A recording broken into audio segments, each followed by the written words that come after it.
Alright everyone, welcome back to another Star Wars Galaxy of Heroes video with Fat Phil, and today what we're going to be doing is talking about our January 2025 account update. Again, anyone new to the channel, probably not that many of you, but this is a series that I have been doing for a very long time now, where I just go in and I talk about the upgrades I've made throughout the month on this account, where we're going, status of, gear, mods, things like that. It's a general catch-up. It's a good way for me to kind of start / end the month, whatever you want to say, because sometimes it happens like the first of a month. Other times it'll happen at the end, like today, at the time of release. The idea as well is that you can go back in time and really see how this account has grown, because I think as a content creator, one of the biggest struggles I found is players feel discouraged when they see that you've got 12 million galactic power, and not recognizing that it's taken years and time to get here. So this is kind of my way to make sure you see that this didn't just happen overnight. So, with that said, let's give a huge shout out to our channel members for their continued support. If you're ever interested, y'all know where that link is. It's down below, along with a link to the Discord server. Go check it out, guys. Thank you again for keeping the faith, for believing in me. Your support means the world.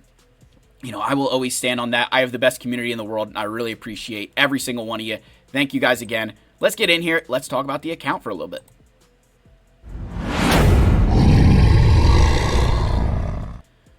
Alright, so let's just kind of start out where we are with character shards. Whoops, where am I going? All over the place here. Alright, so character shard wise, we are farming Hu Yang. We're doing our 25 crystal refresh of him as well, so 10 attempts a day there. Doing the same thing with Padawan Sabine Wren, 25 crystal refresh, 10 attempts a day. And at the same time, we're kind of saving our crystals here. So the reason we're saving crystals is because we don't know where General Syndulla is farmable yet. So, if she goes to the Cantina, I'm in a position where I'm going to get General Syndulla to 7-star long before we get Sabine and Hu Yang.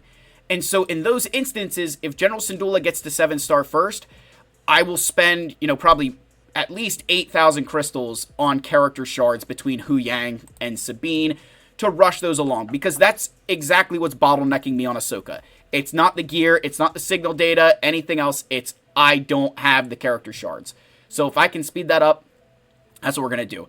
If General Syndulla goes to a regular hard node, like Sabine and Hu Yang did, then I'll just be spending those crystals kind of on her, and then probably spread them around the other characters so I can get there a little bit faster. So that's kind of why the crystal horde looks the way that it does. I've really just tried to hone in. I want to get Ahsoka. I want to get that over the finish line, and then I can kind of worry about everything else as it comes along, right? So that's going to be the big thing there. It is some. I'm not going to lie, guys. This is everything, right? This is everything all at once that I want to do. On the ship perspective, punishing one, we are 9 shards away from a 7-star punishing one. I could buy the crystals. Sometimes I do the 50 crystal refresh, but I'm not in a massive rush. I'll have this in 7-star for this TB, and that'll be nice. Probably next round of GAC, I can hopefully get there. And then again, we're done with ship shards, and I'll probably, I haven't really been doing fleet gear refreshes for a while, and that's kind of why my crystal horde is growing. I think after Conquest, we're going to go back to farming some Gear 13 gear, just kind of stockpile this stuff back up, make sure that I'm in a good place, just to keep moving through the future, because I want to continue to improve my amount of relics I have, not just the relic levels themselves, but add more Gear 13 units. So that's going to be kind of where we're heading with, energy-wise, once we get through all the characters I need, get Ahsoka kind of over that finish line, punishing one coming soon. We're also going to be getting Darkside Rey to 7-star after this Conquest, so she's obviously going immediately to Relic 8, and you guys will see that in February's account update. In terms of the updates I did this month, we have 3 new Relic 8 characters. All of these characters did previously have gear levels on them, so Ezra, Captain Drogon, and Ben Solo, all of them were Relic 7, so it was just bumping them up to Relic 8. And then Plo Koon was a Relic 5. Now he's Relic 8, kind of continuing on the Ahsoka journey. That was, again, just getting him a little bit closer. That helped me get some extra combat missions as well, which was part of the reason driving that, get some extra combats done. For Relic 9s, we got Fulcrum and Leia Organa. Fulcrum we kind of did because of her Datacron, and then Leia just was a GL that I really did want to get to Relic 9, and I felt like she gains a lot from that R9, right? The additional health and protection for her, that extra survivability is huge. Any kind of armor I can get on her is better, so that was a good Relic 9 for me. And then we built Saw and Luthen both to Relic 5. These were big upgrades. This helped a lot in 3v3 Grand Arena, but more importantly, what this allows me to do is start building for that Kashyyyk Rebel Fighter mission. That was one of my goals for this year, so once I get through Ahsoka and I know the relics I'm going to put there, we'll get these guys up to Relic 7 along with Kyle Katarn. And then I'll have a Kashyyyk Rebel Fighter team that can complete the special while not completely destroying my Leia team. And then I'll kind of be fine, right? We'll be in a good place after that. So that's kind of where we're heading with these two characters. Again, I'm very pleased with the way they've been performing in Grand Arena, even at Relic 5. So hopefully Relic 7 makes them a little bit harder. And then we did get Baylan, Shin, and Merrick. So those are 3 characters. Again, finished off the journey guide for them. All Relic 7. Again, that makes sense, right? Baylan kind of matching up with these two. Mod-wise, still some work to do. Baylan's got good speed mods, but I could, a little bit more to stomach there. Same thing with Shin and Merrick as well. Just would like to get some more speed on them. Make them a little bit faster.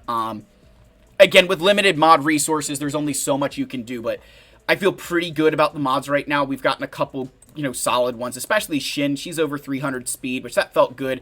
Kind of getting there without a speed set. And then actually just today, I was able to push my R2-D2 above 300 speed. So he's now 303 with rolling this one up to 25 speed. And that's a big upgrade. I'm pretty happy with that.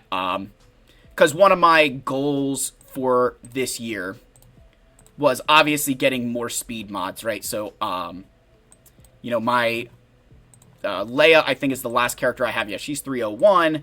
So I've got all the characters above Princess Leia, above 300 speed. And my goal this year wasn't just about really 300 speed as much as it was increasing the amount of 25 plus speed mods I have. So at the start of the year, I had 75. I'm now up to 79. So in a month, I gained 4 of them. That's trending really, really well for the rest of the year. Again, that doesn't mean that I'm going to hit 100. I could, not get another one this year. I really hope I do.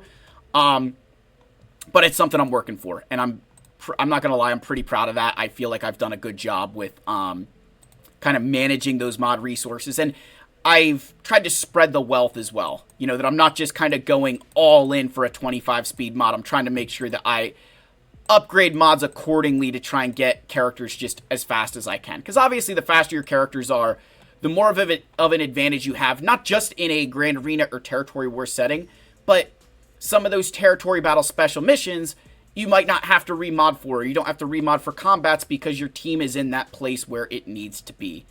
So that's a really, that's been a big help this year. And I think that the episode pass has been a big part of that, kind of, allowing me to get more mod slicing materials, more calibration mats through the episode pass store. So I buy basically all the mod slicing materials. I haven't really been buying this stuff because I don't use these nearly as much as I do the rest of these things.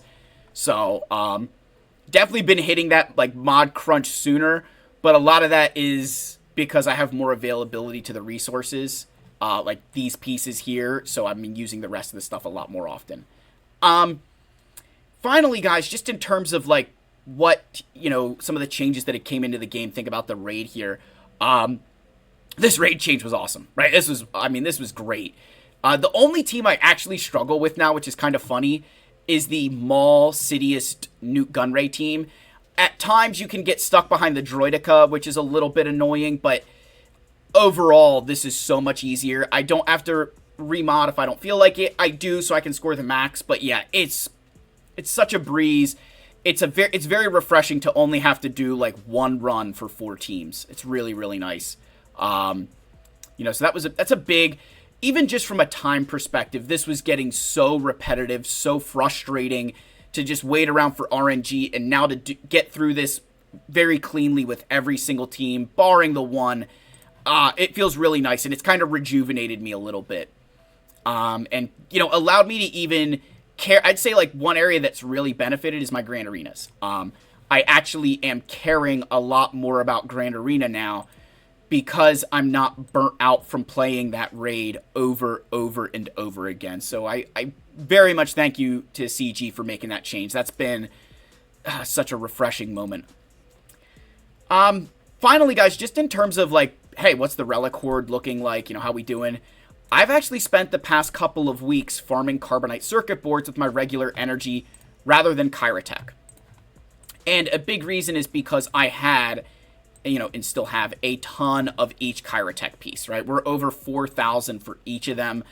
And that's just a signal of where this account exists in the game. And I could spend it, right? I'm not going to pretend like I could take a bunch of characters up to gear 12 if I wanted. And it has been, you know, that has been kind of sitting there and has me thinking maybe I should do that. But I'm pleased with where I'm at. You know, I don't really need to be spending a crazy amount of it. I have a lot of Kyrotech on the table coming up between General Syndulla, Padawan Sabine, Hu Yang, Ahsoka, Rey.